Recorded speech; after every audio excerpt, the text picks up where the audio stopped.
Nesse vídeo eu irei analisar a decisão do STJ no agravo interno desembargo de declaração e também no recurso especial número 1.816.340 de Minas Gerais, e traz um caso importante, trazendo uma reflexão sobre os limites da impenhorabilidade no FGTS e a prevalência, do direito da subsistência quando se trata de créditos de natureza alimentar.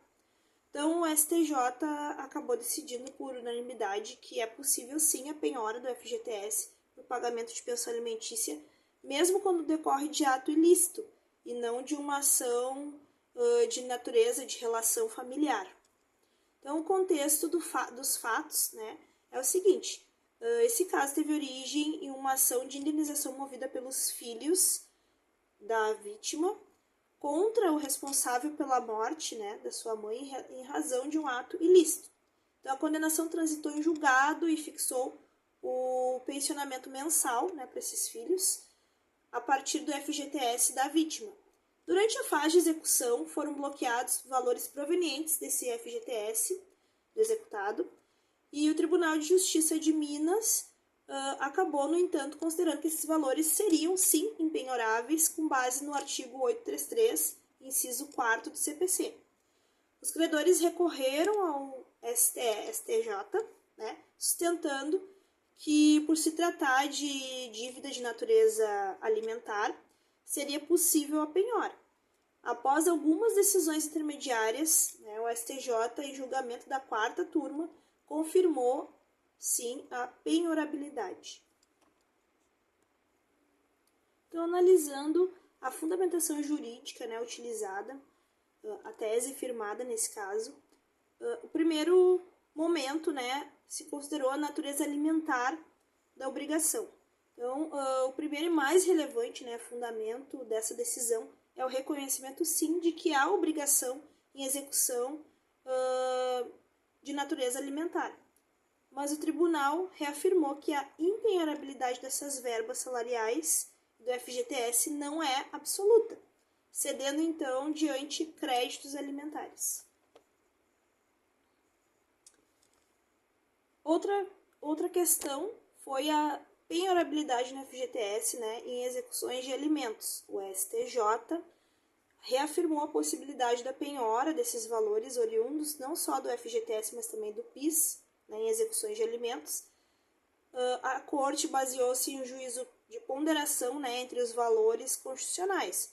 De um lado, valorando a proteção patrimonial do devedor e, de outro, a dignidade humana, o direito de sobrevivência dos credores que aguardavam alimentos.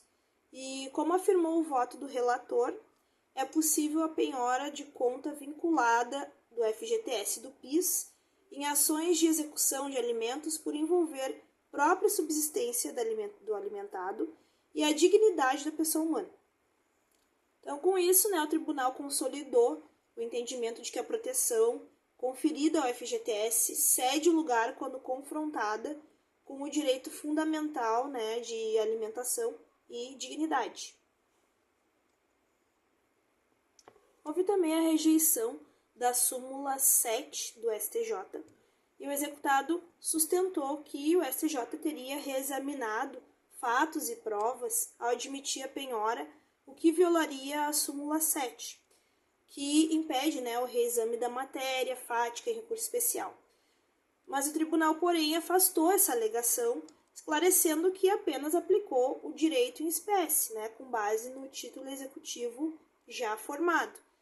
E assim não houve uma reavaliação da matéria, reavaliação de provas, mas sim uma simples interpretação jurídica da obrigação.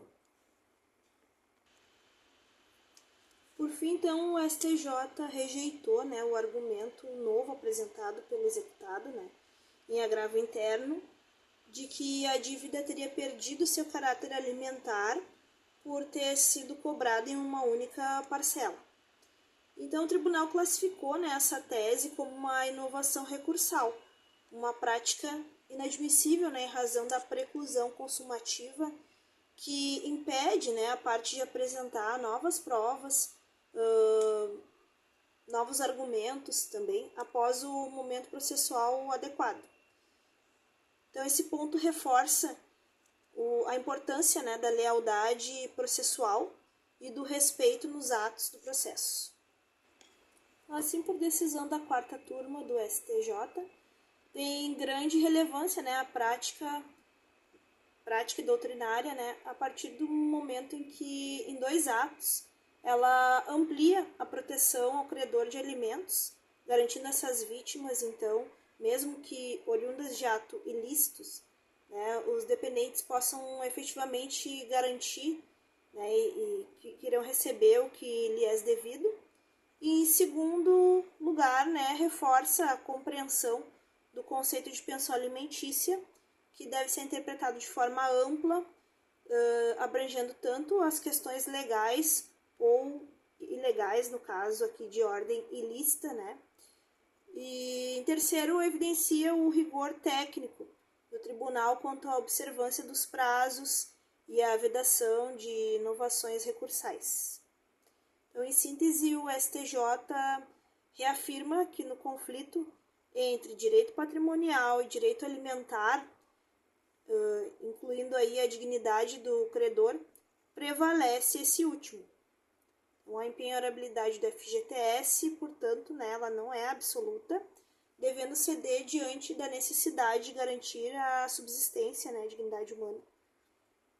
Então, conclui-se assim que o caso aqui exposto, né, representa um marco na consolidação da jurisprudência sobre a revitalização da impenhorabilidade do FGTS em situações de crédito alimentar. Então, mais do que um precedente técnico, é também uma afirmação, né, do princípio constitucional da dignidade da pessoa humana como eixo orientador do direito civil e do processo civil também. Muito obrigada pela atenção.